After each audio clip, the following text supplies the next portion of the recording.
Bonjour et bienvenue à tous. On vous retrouve encore une fois dans le cadre de ces capsules sur le droit. Et aujourd'hui, on va parler d'un sujet particulier, et c'est à la demande d'un certain nombre d'auditeurs qu'on va le faire, qui nous ont écrit par messagerie privée. Il s'agit de la gouvernance d'entreprise. Alors, pour parler de ce sujet, j'ai invité un de mes anciens étudiants en master qui a soutenu avec brio un mémoire sur la gouvernance d'entreprise au sein des SA, qui a obtenu une très bonne note, la note 17 sur 20, juste pour information, et qui aujourd'hui continue son chemin dans la recherche puisqu'il est inscrit en tant que doctorant pour la préparation d'une thèse et il termine en fait son stage en tant qu'avocat. Je lui souhaite la bienvenue. Il s'agit de Maître Saif Islam Ayoub. Vous êtes le bienvenu. Je vous remercie, monsieur. Je suis très honoré et fier d'être votre invité dans ces capsules soigneusement planifiées et excellemment motivantes qui s'adressent à tout étudiant, praticien et passionné d'autres affaires. Donc, un grand merci à vous pour votre intérêt et votre générosité. Merci pour votre présence. Et on va commencer à discuter de ce sujet un peu technique, un peu à la mode aussi. Et à mon avis, la première question qui s'impose est de préciser ce qu'est la gouvernance d'entreprise. C'est quoi? En fait, à cause de l'amplification des controverses sur ce sujet, les tentatives de définir la gouvernance d'entreprise, qui se traduit en anglais par la corporate governance, ont multiplié en fonction de l'évolution des marchés et des sociétés. Mais après une vue générale des deux concepts, on peut définir la gouvernance d'entreprise comme étant un système de pilotage qui permet de défendre l'intérêt social, d'assurer la conduite, la gestion, le contrôle et les rapports entre les différentes composantes de l'entreprise, notamment les actionnaires et les dirigeants, en s'assurant que l'objectif de la création de valeur est bien observé. Donc en fait, si je comprends bien, la gouvernance d'entreprise regroupe l'ensemble des relations entre les dirigeants de l'entreprise et son organe de gouvernance avec les actionnaires d'une part et les autres parties prenantes d'autre part. Effectivement. Il s'agit de ça. L'objectif étant quoi? La création de valeur pour l'entreprise. Alors, comment évolue la gouvernance d'entreprise au Maroc? En fait, on peut dire que la gouvernance d'entreprise est encore peu familière dans le monde des affaires au Maroc. Et le législateur marocain essaie toujours de développer le cadre de gouvernance d'entreprise dans les sociétés. Parmi ces évolutions, on peut citer la loi 2019 qui vient pour modifier et compléter la loi sur les sociétés anonymes, où trois axes sont très importants dans la loi. On trouve l'amélioration de la gouvernance d'entreprise, on trouve le renforcement de la responsabilité des dirigeants, mais aussi et surtout le renforcement des droits des actionnaires. Par exemple, on trouve une obligation pour les sociétés qui font appel public à l'épargne de nommer un administrateur indépendant. Aussi, pour les informations, pour renforcer l'information des actionnaires, on trouve une obligation de citer dans le rapport des gestions la liste des mandats des administrateurs dans d'autres conseils d'administration et d'autres conseils de surveillance. Et cela a pour objectif d'éviter les situations de conflit d'intérêts. Donc, on peut dire que le législateur essaie toujours de développer le cadre de gouvernance d'entreprise, mais dans le sens où le concept de gouvernance... Donc en fait, si on doit résumer les pratiques Oui. ou les bonnes pratiques en matière de gouvernance d'entreprise et qui peuvent contribuer à mieux structurer le conseil d'administration, c'est quoi? Concernant les pratiques de bonne gouvernance, il y a lieu de distinguer entre les mécanismes internes et les mécanismes externes. Concernant les mécanismes internes, c'est tout ce qui a relation avec la gestion, le contrôle, mais aussi l'activisme des actionnaires. Alors que les mécanismes externes, on parle de l'intervention des commissaires aux comptes indépendants, le rôle d'autorité de marché de capitaux et la relation de l'entreprise avec le marché en général, avec les parties prenantes, avec l'État, les banques, les fournisseurs, etc. Mais quelle est la place de l'actionnaire au sein de cette gouvernance? la place de l'actionnaire en fait est très primordiale dans le schéma de gouvernance d'entreprise. Ils se vont présenter comme un gage de bonne santé d'une démocratie actionnariale, et ce par l'exercice de droits politiques, qui sont principalement le droit d'information et le droit de participer aux décisions collectives pour défendre bien évidemment leurs intérêts, mais aussi et surtout de défendre l'intérêt social.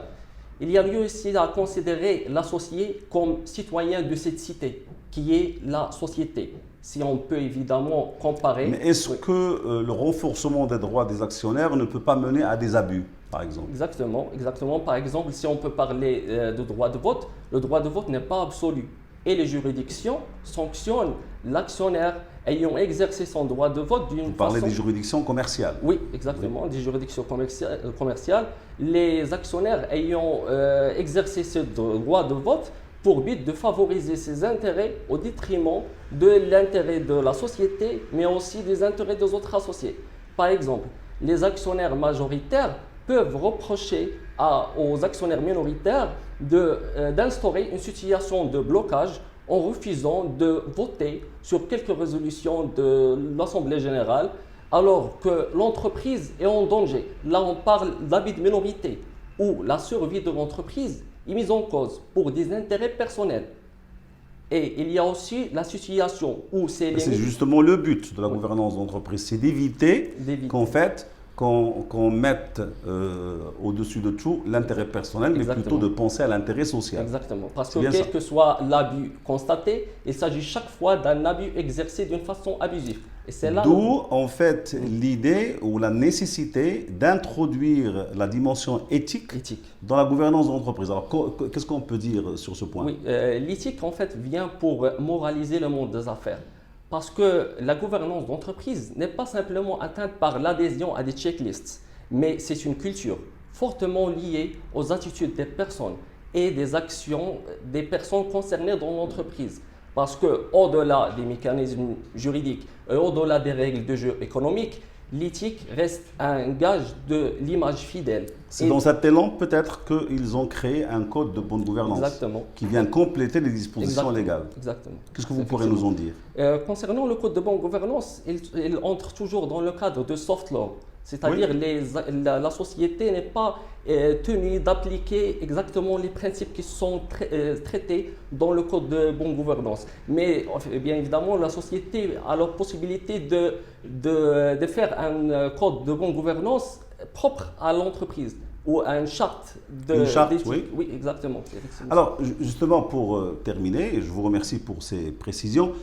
Est-ce que vous avez des recommandations? Parce qu'à la suite d'un travail que nous avons ici, donc la gouvernance d'entreprise, certainement, vous êtes arrivé à des conclusions ou à des recommandations. Qu'est-ce que vous pourrez nous dire en quelques mots? Pour que chaque entreprise renforce le cadre de gouvernance d'entreprise et d'appliquer les bonnes pratiques de bonne gouvernance, il faut tout d'abord définir une stratégie de gouvernance en prenant en considération les valeurs, les missions dans l'entreprise. Il faut aussi assurer la protection des actionnaires. Il faut prendre en considération la relation de l'entreprise avec les parties prenantes, c'est-à-dire l'État, avec les banques, avec le fournisseur. Et aussi, surtout, il faut introduire la dimension éthique, comme on a parlé dans le schéma de l'entreprise. Bien, écoutez, merci pour ces précisions. Bien entendu, on a survolé la question parce que le sujet est très technique et on ne voudrait pas s'enfoncer dans les détails techniques. Mais par contre, ce que vous nous avez apporté nous est très utile et a mis un éclairage spécifique sur la question.